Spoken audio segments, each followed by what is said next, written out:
ಸಾಹೇಬ್ ರಾಷ್ಟ್ರೀಯ ವಿಚಾರ ಸಂಕಿರಣದ 2ನೇ ದಿನಕ್ಕೆ ಆಗಮಿಸಿರುವಂತಹ ಎಲ್ಲ ಅತಿಥಿ ಗಣ್ಯರನ್ನ, ಸಂಪನ್ಮೂಲ ವ್ಯಕ್ತಿಗಳನ್ನ, ವಿದ್ಯಾರ್ಥಿ ಮಿತ್ರರನ್ನ ಹಾಗೂ ಇವತ್ತಿನ ಈ ಗೋಷ್ಠಿಯಲ್ಲಿ ವಿಚಾರವನ್ನ ಮಂಡಿಸಲಿರುವಂತಹ ಪ್ರೊಫೆಸರ್ ಕೆ.ಎಸ್. ಚಲಂ ಹಾಗೂ ಪ್ರೊಫೆಸರ್ ರಾಜೇಂದ್ರ ಚೆನ್ನಿ ಮತ್ತು ಅಧ್ಯಕ್ಷತೆಯನ್ನ ವಹಿಸಿರುವಂತಹ ಪ್ರೊಫೆಸರ್ ಟಿ.ಆರ್. ಚಂದ್ರಶೇಖರ್ ಅವರನ್ನ ಕಾರ್ಯಕ್ರಮಕ್ಕೆ ತುಂಬು ಹೃದಯದ ಸ್ವಾಗತ.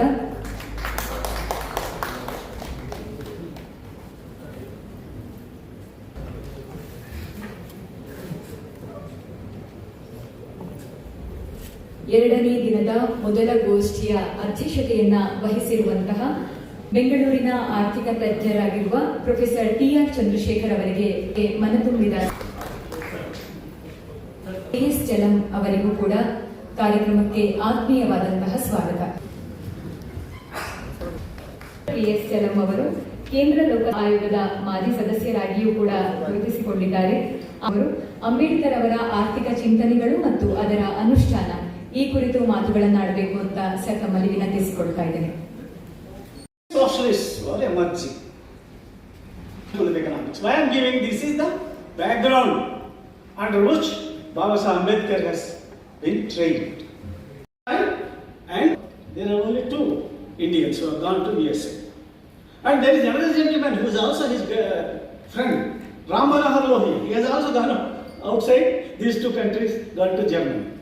These are the people. See what is happening in the mainstream discussions and debates. We bring in only Jawaharlal Nehru or gold exchange standard. Thales was supporting gold exchange standard because we have come from. If you go through the text, you will find that how different stages the standard kept on changing. But ultimately, when Baba Saheb was writing his dissertation, gold exchange standard was in position. They wanted to criticize the gold exchange standard because gold exchange standard was responsible draining India, taking away the wares of this country and helping the British.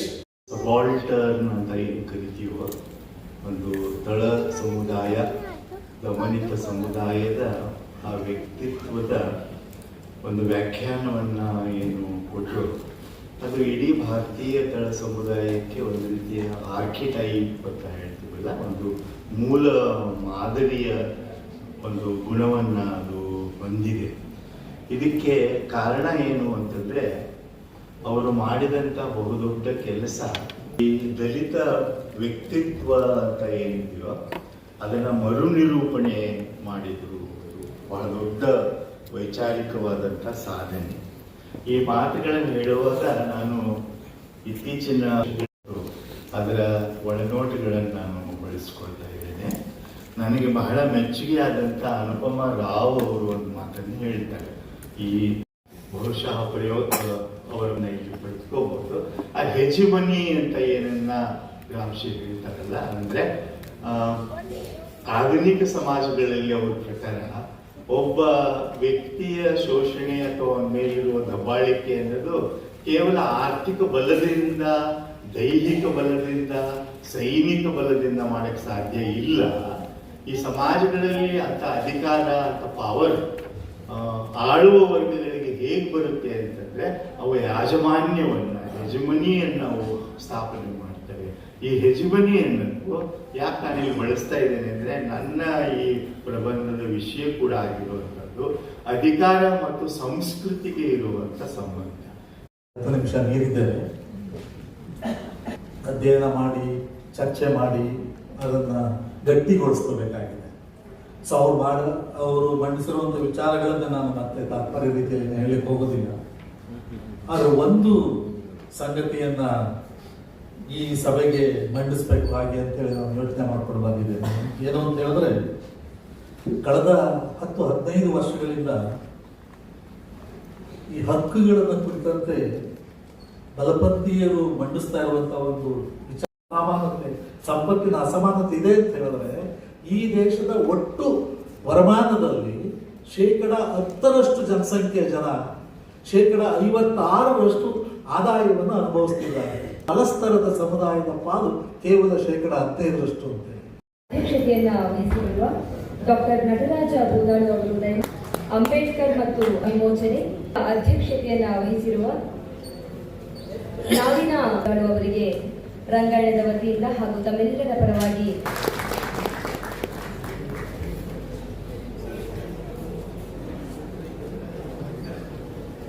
Ambedkar ಮತ್ತು ಆಧ್ಯಾತ್ಮನೆ ಈ ವಿಷಯವನ್ನ ಕುರಿತು ತಮ್ಮ ವಿಚಾರಿಸಿಕೊಳ್ಳಲು ಆಗಮಿಸಿರುವಂತಹ ಸೆರಾಜೆ ಬಿಕ್ಕು ತರಬೇತಿ ಕೇಂದ್ರ ಇಲ್ಲಿನ ಬಂತೆ ತುಪ್ಟನ್ ಕಲ್ತಾನ್ ಅವರಿಗೂ ಆತ್ಮೀಯವಾದ ಸ್ವಾಗತ. ಅಧ್ಯಯನದಲ್ಲಿ ತೊಡಗಿದ್ದಾರೆ. 2009ರಂದು ದಲೈ ಲಾಮಾ ಅವರಿಂದ ಬಿಕ್ಕು ದೀಕ್ಷೆಯನ್ನ ಪಡೆದಿದ್ದಾರೆ. ಇದೀಗ ಶ್ರೀಯುತರು ಅಂಬೇಡ್ಕರ್ ಮತ್ತು ಆಧ್ಯಾತ್ಮಿಕ ವಿಮೋಚನೆ ಈ ವಿಷಯವನ್ನ ಕುರಿತು ತಮ್ಮ ವಿಚಾರಗಳನ್ನ ಮಂಡಿಸಬೇಕಾಗಿ ಮನವಿ ಮಾಡಿಕೊಳ್ತಾ ಇದ್ದೇನೆ. It's been a lot of joy and pleasure to be part of this conference in an academic setting like this. So, I start off by exploring Baba Saheb Ambedkar's the specific spiritual dimensions of his individual philosophy, and use that as a foundation to articulate Dr. Ambedkar's vision for what he called a spiritual society. So all of you are, what exactly mean, what was his vision for the spiritual society, and use this as a foundation to reflect on a parallel, a complementary interpretation that is embedded in a popular mantra that Baba Saheb gave us. So you're all familiar with the mantra. I'm pretty sure you're familiar with the mantra. So I'm going to talk about that mantra and suffering in samsara. And this is reflected in another part of the text that again is included in the toward the end of the text. So there's this prayer that is reproduced again, or a vow. It's called a vow to spread his dharma. There is a way of Buddha without comparison, so it is unparalleled, it is peerless, and let us take the vow to accomplish it perfectly. So the latter part of the vow speaks about an aspiration to become a completely enlightened Buddha, but the first part, which is the more critical operational part of the vow, it presents the purpose. ಶ್ರವಣ ಪರಂಪರೆಗಳ ಬಗೆಗೆ ಅತ್ಯಂತ ಸಮರ್ಥವಾಗಿ ಮಾತನಾಡಬಲ್ಲ ವಿದ್ವಾಂಸರು doctor Nataraja Budalu ಅವರು ಅಧ್ಯಕ್ಷೀಯ ನುಡಿಗಳನ್ನು ಆಡಬೇಕಾಗಿ ಮನವಿ ಮಾಡಿಕೊಳ್ತೇವೆ. ಮಾತನಾಡಿದ ಬಂತೇಜಿಯವರಿಗೆ ಮತ್ತೆ ಎದುರಿಗೆ ಇರುವ ಪ್ರಬುದ್ಧ ಭಾರತಕ್ಕೆ ನನ್ನ ನಮಸ್ಕಾರಗಳನ್ನು ಮೊದಲಿಗೆ ತಿಳಿಸಿ ಅಂಬೇಡ್ಕರ್ ಅವರ ಈ ಮಾತಿನಿಂದ ಆರಂಭಿಸಬಹುದು ಅಂತ ನಾನು ಅಂದ್ಕೋತೇನೆ. ಅಂಬೇಡ್ಕರ್ ಅವರ ಈ ಮಾತು, ನಾನು ಪರಮ ಋಣಿಯಾಗಿರುವ ಏಕೈಕ ವ್ಯಕ್ತಿ ಎಂದರೆ ಗೌತಮ. ಹೌದು, ನಿಜವಾಗಿಯೂ ನನ್ನ ಸರ್ವಸ್ವವು ಅವನಿಂದಲೇ. ವಿಜ್ಞಾನವನ್ನು ಚೆನ್ನಾಗಿ ತಿಳಿದುಕೊಂಡಿರುವ ಆಧುನಿಕ ವ್ಯಕ್ತಿಯೊಬ್ಬನು ಒಂದು ಧರ್ಮವನ್ನು ಆಯ್ಕೆ ಮಾಡಿಕೊಳ್ಳಬೇಕೆಂದರೆ ಅದು ಕೇವಲ ಬೌದ್ಧ ಧರ್ಮ ಮಾತ್ರ. ಯಾಕೆಂದರೆ ಅದನ್ನು ಬಿಟ್ಟು ಬೇರೆ ಯಾವ ಧರ್ಮವೂ ವೈಜ್ಞಾನಿಕ ಪರೀಕ್ಷೆಗಳನ್ನು ಗೆದ್ದು ಯಶಸ್ವಿಯಾಗಿ ಹೊರಹೊಮ್ಮಲಾಗುತ್ತೆ.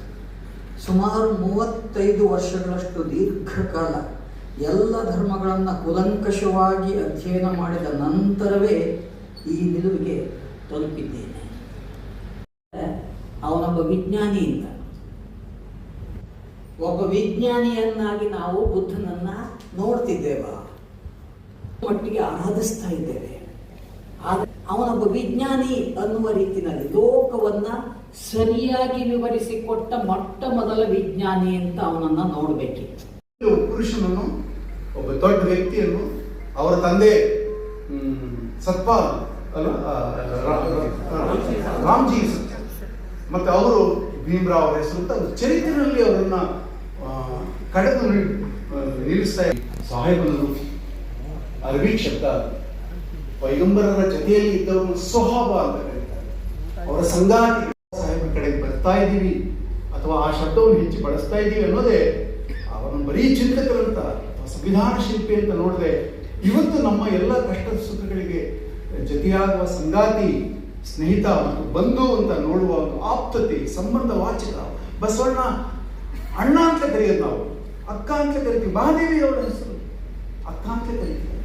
ಸೊ ನಮಗೆ ಬೇಕಾದಂತಹ ಚರಿತ್ರೆಯ ವ್ಯಕ್ತಿಗಳನ್ನು ನಾವು ಸಂಬಂಧವಾಚಕಗಳಲ್ಲಿ ಕರೆಯೋದಿದೆಯಲ್ಲ, ಅದೊಂದು ನಮ್ಮ ಸಂಸ್ಕೃತಿಯ ಒಂದು ಭಾಗ. ಸುಫಿ ಸಂತರನ್ನು, ನಮ್ಮ ಅನೇಕ ಯೋಗಿಗಳನ್ನು ಅಪ್ಪ ಅಜ್ಜ ಅಂತ ಕರೆಯೋದು ನಾವು. ಪ್ರೊಫೆಸರ್ ಅಹಮದ್ ತರೀಕೆರೆ ಅವರಿಗೆ ಪ್ರೀತಿಯ ವಂದನೆಗಳು. ಕಾರ್ಯಕ್ರಮದ ವತಿಯಿಂದ ತುಂಬು ಹೃದಯದ ಸ್ವಾಗತವನ್ನು. ಮಹಿಳಾ ಈ ವಿಷಯವನ್ನ ಕುರಿತು ಮಾತನಾಡಲಿಕ್ಕೆ ಆಗಮಿಸಿರುವಂತಹ ಡಾಕ್ಟರ್ HG ಜಯಲಕ್ಷ್ಮಿ ಅವರಿಗೂ ಕೂಡ ಕಾರ್ಯಕ್ರಮಕ್ಕೆ ಆತ್ಮೀಯವಾದ ಸ್ವಾಗತ. ಆಶಯ ಮತ್ತು ಬಿಕ್ಕಟ್ಟುಗಳು ಈ ವಿಚಾರವನ್ನ ಕುರಿತು ಮಾತನಾಡಲಿಕ್ಕೆ ಬಂದಿರುವಂತಹ ಪ್ರೊಫೆಸರ್ ಎ ನಾರಾಯಣ ಅವರಿಗೆ ಬಹುರೂಪಿಯ ವತಿಯಿಂದ ಹೃತ್ಪೂರ್ವಕವಾದ ಸ್ವಾಗತ.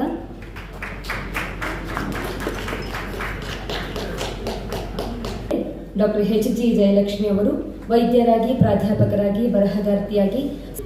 ಸಮಯ ನಾನು ರಿಕ್ವೆಸ್ಟ್ ಪೇಪರ್ ಪ್ರೆಸೆಂಟರ್ಸನ್ನು 15 ನಿಮಿಷ ಪ್ರತಿಯೊಬ್ಬರಿಗೂ ಸಮಯ. ಕಾರ್ಯಕ್ರಮದ ಈ ಕಲಿಸ್ಬೋದು. ಸ್ವಾತಂತ್ರ್ಯ ಬಂದಾಗಿನಿಂದ ಅನೇಕ ಬದಲಾವಣೆಗಳಾಗಿವೆ, ಒಳ್ಳೆ ಬೆಳವಣಿಗೆಗಳಾಗಿವೆ. ಹೆಣ್ಮಕ್ಕಳು ದೊಡ್ಡ ಸಂಖ್ಯೆಯಲ್ಲಿ ವಿದ್ಯಾಭ್ಯಾಸ ಪಡ್ಕೊಳ್ತಾ ಇದ್ದಾರೆ, ಉದ್ಯೋಗಗಳಿಗೆ ಅಂತ ಹೊರಗೆ ಬರ್ತಾ ಇದ್ದಾರೆ. ಒಂದು ಸಣ್ಣ ವಿಭಾಗ ಜೀವನ ನಡೆಸ್ತಾ ಇದ್ದಾರೆ ಅಂತಲೇ ಹೇಳಬೇಕು. ತುಂಬ ಚೆನ್ನಾಗಿ ಅಂತ ಹೇಳ್ಬೇಕಾದ್ರೆ ಕೋರ್ಟ್ಸಲ್ಲಿ ಪ್ರತಿಯೊಬ್ಬ ಹೆಣ್ಮಗಳು ಕೂಡ ತಮ್ಮ ಬದುಕು ಹೇಗಿದೆ ಅಂತ ನೋಡಿಕೊಂಡ್ರೆ ಅವಾಗ ಅದರೊಳಗೆ ಎಷ್ಟೆಷ್ಟು ತರಹದ ಸಮಸ್ಯೆಗಳಿದೆ ಅಂದ್ಕೊಳ್ಬಹುದು. ಏನಿವೆ ಎಲ್ಲ ಚೆನ್ನಾಗಿದೆಯಾ ಅಂತ ಅಂದ್ಕೊಂಡ್ರೆ ಖಂಡಿತ ಇಲ್ಲ. ಏನು ಚೆನ್ನಾಗಿಲ್ಲ ಅಂದರೆ ಅಪರಾಧಗಳ ವಿಷಯ. 2002 ಇಸ್ವಿನಲ್ಲಿ 2.5 ಲಕ್ಷದಷ್ಟಿದ್ದಂಥ ದೌರ್ಜನ್ಯ ಪ್ರಕರಣಗಳು 23 ಹೊತ್ತಿಗೆ ತಿರ್ಗಾ ನೋಡಿದ್ರೆ 4.5 ಲಕ್ಷ ಆಗಿದೆ. 10-11 ವರ್ಷದಲ್ಲಿ. ಭಾರತದ ಸಂವಿಧಾನ ಆಶಯ ಮತ್ತು ಬಿಕ್ಕಟ್ಟು ಅಂತ ಇದೆ. ಇಂಗ್ಲೀಷ್ನಲ್ಲಿ Indian constitution hopes and crisis ಅಂತ ಇದೆ ಅನ್ನುವಂಥ ಇಂಗ್ಲೀಷ್ ಪದಕ್ಕೆ ಕನ್ನಡದಲ್ಲಿ ಆಶಯ ಅಂತ ನಾವು ಅನುವಾದಿಸಿಕೊಳ್ಳಬಹುದು. ಆದರೆ ಈ ಸಂದರ್ಭದಲ್ಲಿ ನನಗೆ ಹೆಚ್ಚು ಸೂಕ್ತವಾಗಿ ಕಾಣುವುದು ಹೋಪ್ಸ್ ಅನ್ನುವ ಪದಕ್ಕೆ ಭರವಸೆಗಳು ಅನ್ನುವಂಥ ಪದ ಸರಿಯಾಗುತ್ತೆ ಅಂತ ಅನಿಸುತ್ತೆ. ಬಾಬಾ ಸಾಹೇಬರ ಬಹುರೂಪಿ ಅವತಾರಗಳನ್ನು ಚರ್ಚಿಸಿ ಅದರ ಕೊನೆಗೆ ಬಾಬಾ ಸಾಹೇಬ್ರಂದರೆ ಸಂವಿಧಾನ ಮಾತ್ರ ಅಲ್ಲ, ಅದಕ್ಕಿಂತ ಎಷ್ಟೋ ಹೆಚ್ಚು. ಆದರೂ ಬಾಬಾ ಸಾಹೇಬರು ಬೇರೆ ಅಲ್ಲ, ಸಂವಿಧಾನ ಬೇರೆ ಅಲ್ಲ.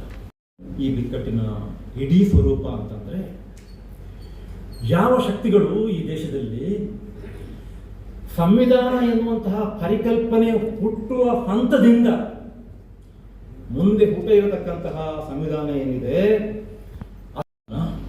ಬಾಬಾ ಸಾಹೇಬರ ಕೊಡುಗೆ ಈ ದೇಶಕ್ಕೆ, ಅದು ಇವತ್ತು ಅದರ ವೈರಿಗಳ ಬಂದಿಯಾಗಿದೆ.